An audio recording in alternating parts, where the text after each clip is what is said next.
Hey everyone. Hey Rudy. This is Rudy, the deerhound cross borzoi that we got from a farm. Anyway, I normally don't show my face on these videos. I guess, well, who wants to see that, right? But if you don't already know, hey Rudy, leave that alone. All right, boy, good boy. Over here. That's it. Okay, so if you don't already know, I sold the 55. The last video I did a walk around on it. I wasn't thinking of selling it at the time. It's just something that happened. I won't go into it. Don't really need to. But it's gone. It's sold. I put it on Marketplace, and guy bought it. And I won't go into details on who bought it and where it's going because he might not want anyone to know, which is totally fine. But it is sold. And I wanted to do a video. I mean, I still love this car. And I had all these ideas of doing all these different videos on it, but that's not going to be the case. So I thought I'd better get in here. So the car's going tomorrow. So I thought I'd better get in and do a video on this thing before it goes. And I always wanted to do a video on how I got this car. And I think I've told you guys that in the past a few times. So it's a really interesting story. It's a pretty crazy story. So let's get into it. I was looking for a 55 for quite some time, many years ago. I've had this car for a long time actually. Well, when I say a long time, I don't know, 6, 7, 8 years maybe or something like that. And I was looking for a 55 for a long time. Found one on eBay in the States. I live in Australia. And messaged the guy, DM'd the guy, said, hey, you want to sell the car off eBay? He's like, no. I'm like, all right, cool. So I went to auction and didn't sell in auction. So I called him that night. I think it was like 2 a.m. in the morning, Australian time, and said, hey, his name's Gerald. Hey, Gerald, you want to do it? Let's do a deal on the 55. I was like, yeah, no worries. So, talked money, worked out a price, all of that sort of stuff. And he's like, I need cash, I want cash, and you need to pick it up. And I'm like, I'm in Australia, right? I live in Australia. He's like, well, that's the deal. So I was like, shit, man, this car, everything, I mean, there were a lot of photos online, and it was just exactly what I wanted. And I'm thinking, wow, okay. So I bit the bullet and started looking at airfares pretty much straight away. So by the end of the night, by the end of that morning, the start of the day, whatever you want to say, whatever you want to call it, I had booked a ticket to the USA to pick up this car. So obviously took a week off work. Car was in Las Vegas, Nevada.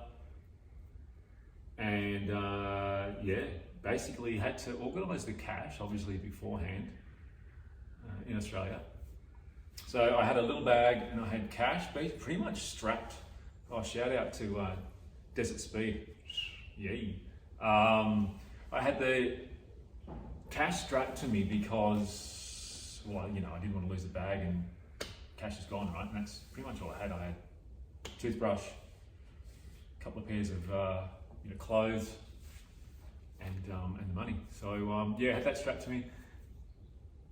Went through, which was quite nerve-wracking, going through, going through security and US security. I did actually declare it because I didn't want to get pulled up, and I think you can only take in a certain amount, but unless you declare it. So anyway, that was all legit, above board. Got to the US, and the deal was, Gerald said, look, I'll be at Circus at 7 a.m. Excuse me, I've got this bad cough at the moment, so I'm going to try not to cough. I'm going to be at Circus 7 a.m. in Las Vegas. Be there, or I'm going to just keep on driving. I'll pick you up in the 55. And I'm like, yep, sweet. So I'm there at like 6 a.m. My little bag, cash strapped to me. Anyway, sure enough, 7 o'clock, here he comes down the road. And it was just, it was pretty crazy seeing that, seeing the 55 come down the road. And sure enough, here's Gerald, jumped in, and I just looked over and I'm like, fuck, what have I done? This guy, he can literally just take me out to the desert because, he knows I've got cash on me. I've come all the way from Australia. But anyway, it's just things you do, right?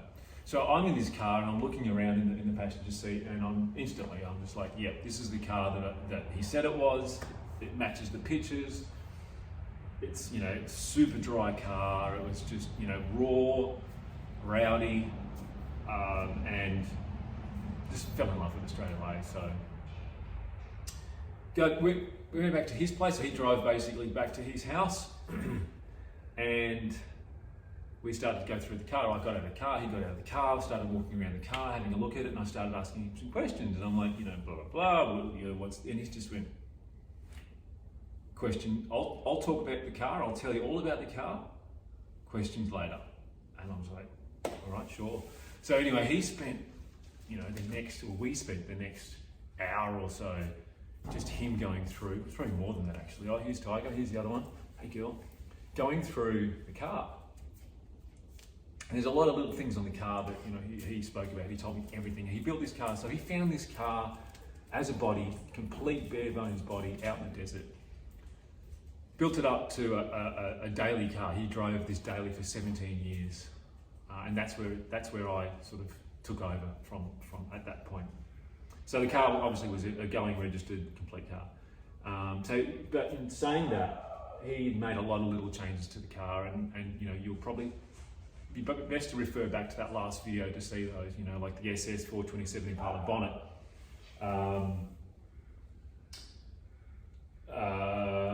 You know, 56 boot lid, you know, all the little lights in the interior when you open the doors, you know, her shifter, the steering wheel that, you know, was out of a wrecking yard that was chained up, and he'd seen it when he was a kid, but he could never get to it, and he eventually did, and he found it, he cleaned it up and put it in this. A lot of little things like that. So he was sort of just going around the whole car and telling me everything, which was awesome, right? You know, you just, like, yeah, you want to know all this information, and there were so many little things to know. And I was like, oh man, I should be taking notes if I only knew this. But I was trying to keep it all in my head.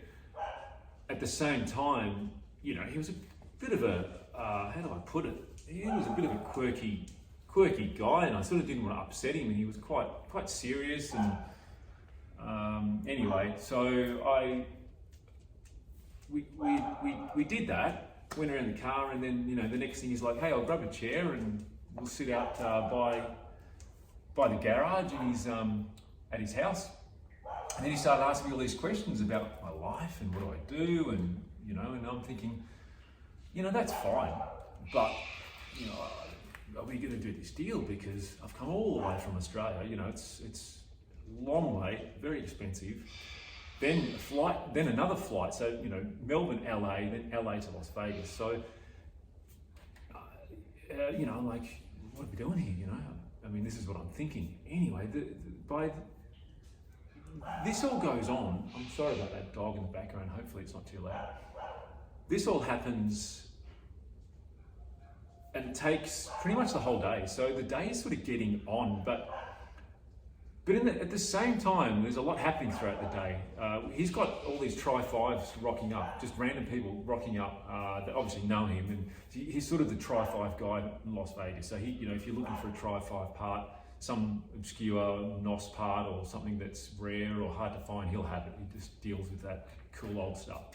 So, you know, they're rocking up, and some really cool cars rocking up. You know, I'm just sitting in the driveway and I'm just going, oh, that's just awesome. Especially someone from Australia. You know, we don't see super cool cars every day of the week here. And, you know, they're rocking up, oh, Gerald, how I need this? And, you know, so it was really, really cool. Anyway, at the end of, this was, I think, a Saturday, let's say, to be honest, I can't really remember, but let's call it a Saturday. And at the end of the Saturday, I'm like, hey, you know, so, you know, do we want to do a deal here? Like, you know, we got to work out what we need to work out here. And he's like, I haven't decided whether I'm selling you the car. And I'm like, fuck, like, I didn't know what to say to that, because I'm thinking, I've come all this way. Surely he's not going to like renege on me and go, hey, I'm not selling you this car because I didn't meet his, you know, his criteria. And then he had this phone call, and not long after that, and it was his brother, as it turns out. And he's on the phone, and he's like, oh, I've got the guy here from Australia. You know, do you think I should sell him the car? And I'm just sitting there just going, oh man, is this really happening? Anyway, long story short, he's like, got off the phone, and he's like, yeah, all right. And I'm thinking, is he taking a piss? Is he having a go at me? I mean, and if he is, this has taken all day. So by this stage, it is in the afternoon. It's in the late afternoon. And we still haven't exchanged money. I've still got the money strapped to me. No deal's being done, essentially. So, he could just say, well, see you later. And I'm like, what do I do? Anyway, so I tell you what, go back to the motel, I'll pick you up tomorrow, same time, same place, and then we'll do the deal. And I'm thinking, oh man, I've got to get back to Australia for a start. Like, I didn't plan on staying another night there. So, but at the same time, I'm at his whim, because I want to buy the car. I love it. I'm like, I'm invested in this car emotionally and financially at this point, especially after seeing it. Anyway, so I said, okay, well then, do you want a deposit? He's like, give me $50. And I'm thinking, $50? Like, anyway, gave him $50, and he said, if you're not there in the morning, 7 a.m, I'll pick you up. I'm keeping the $50. I'm gonna go, I'm keeping the $50. I'll keep on going, and I'm keeping the $50. And I'm just like, hardball. I'm like, dude, yeah, no worries, whatever. So anyway, sure enough, stayed the night there. I was peaking because I'm thinking this still could not go through, $50, whatever. But I want the car, and he could just turn around and not pick me up, and I'll never see him again, and whatever, right? But I'm just gonna stop these dogs. Hold on. Sorry about that. I'm not sure whether you can hear the dogs. Over here, buddy. Over here. All right, you can sit there. Sure. So, no, guys. No. This is not the place all the time. Thank you. All right, there you go. Oh, no. Good. All right. Okay, so yeah, where was I? He was okay.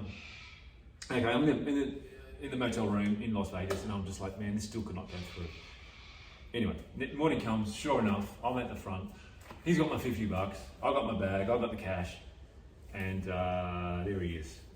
Rocked up in his other car, well, it was his wife's car actually, which was a Silverado, which was pretty cool as well. So we go back to his place, and it was pretty much straight into it, which was good. He's like, all right. He's a little bit paranoid, this guy, a little bit eccentric. He's like, all right, come into the garage, we'll go to the front. At this point, the 55 was in the garage because he picked me up in the Silverado, so the 55 was in the garage for the night.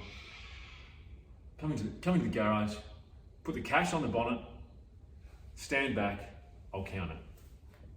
I'm like, cool. So here we are in his garage. I put all the cash on the bonnet, stand back, and there he is counting it. And as soon as he saw the cash, he walked up, saw the cash, and he's like, "Oh no, I want new bills, not old bills." And I'm just like, I'm like, Gerald, and at this point, I'm just like, I'm a bit over it. I'm like, Gerald, mate, this is all I've got. I've come all the way from Australia, strap this cash to me. If you want new bills, I'll take take me to the bank, we'll exchange them over, but this is all I've got. Anyway, he's just gone, all right, let me just count it. So I'm standing back, and he's counting his cash, and then it was all there, and he was happy at the end of the day, or at the end of counting the cash, and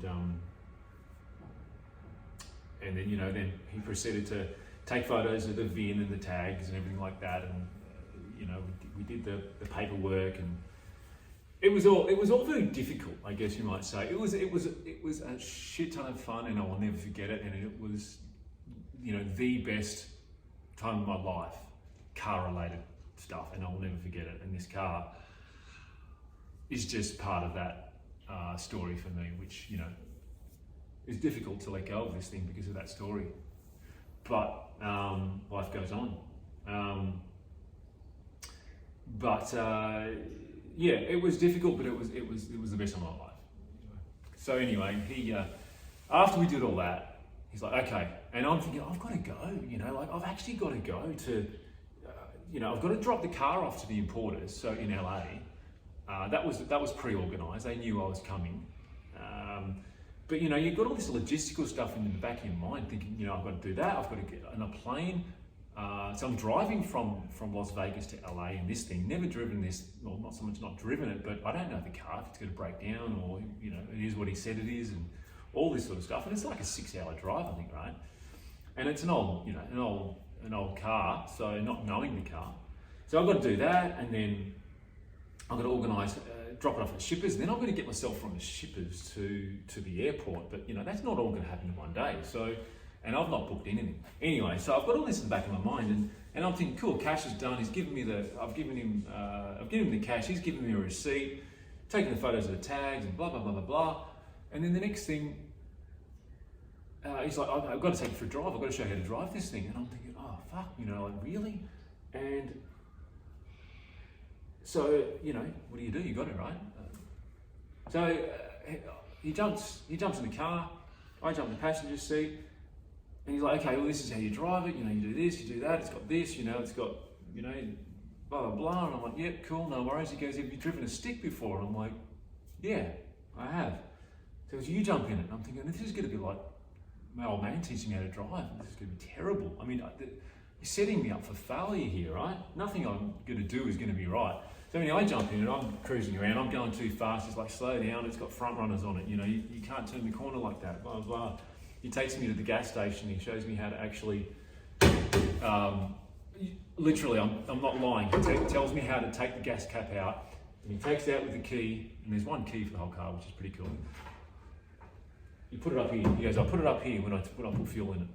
You know, you put fuel in it, blah, blah, blah, and then you put it in. And all you need to do with the cap is you just click it in. That's all you need to do. Just click it in. Take the key out. Crazy, right? So, you know, we do all that. Get back to his place, and he goes, all right, off you go. You know, basically, once you leave here, I don't want to hear from you again. No shit, that's what he says. And I'm like, no, that's cool. So, but at the same time, I'm in the car and about to leave, and he comes out with a toolbox, gas can full of gas. You know, in that toolbox, there's fan belts, there's a fuel pump, there's actually tools like crescent wrench, spanners, pliers, zip ties, you know, globes, there's everything. And I'm like, oh man, you know.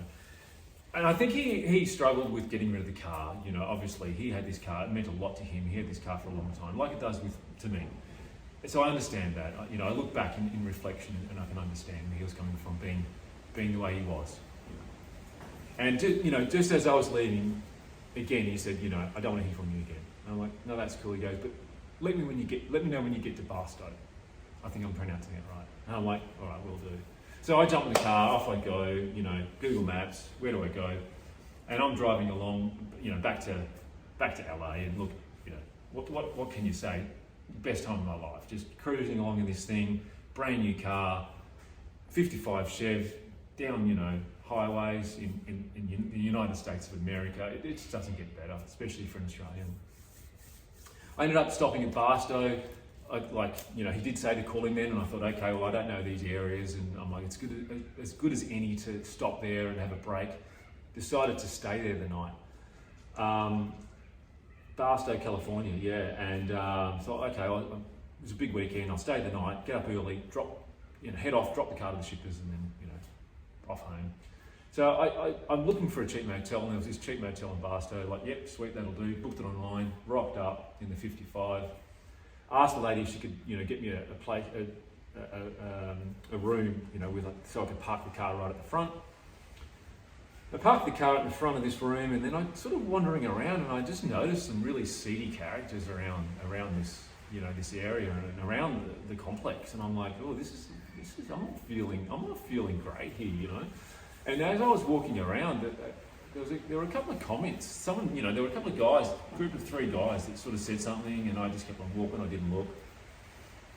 Anyway, I went and got something to eat, came back, tried to get some sleep, but I just couldn't sleep because there were just shady characters around this complex. And what I actually worked out was, I think they were homeless, or I don't know, you know, people that were renting it out that really probably shouldn't have been there, and I probably shouldn't have been around, to be honest. And so I was so fucking paranoid, and I'm like, what the hell do I do? I felt actually scared of even walking out of the room at night to check on the car. But I'm like, you know what, I can't stay here because it was super shady. So I'm like, you know what I'm gonna do? I'm just gonna jump in it, get my bag, jump in the car, and then just take off. I don't know where I was going, and I did. So I did that. Got in the car. Must have been, I don't know, 1 o'clock in the morning maybe. Because there was just guys hanging around everywhere. So anyway, I jumped in the car and I went down to this local service station, gas station, and I'm like, what do I do? I was tired as fuck. Looked over and there was another motel, and it looked really nice. And I'm like, sweet, whatever it costs, I don't care. So I drove over there and I'm like, hey, you got a room for the night? Yep, cool. Can I park my car at the front? Yeah, sure, no worries. Yeah, had a good night's sleep, and off we went to back to LA the next day. So I mean, that's pretty much it. I hope that wasn't too long-winded, and I hope that was interesting. I just wanted to share that before the car left. I hope the guy that buys it doesn't mind that I'm sharing that story. I guess that story is part of the car, but it's but this, the guy that's buying it, it's his car now, and he'll have his great stories to tell, which I'm hoping to hear. So thanks again for watching. Hope everyone's good. Peace out.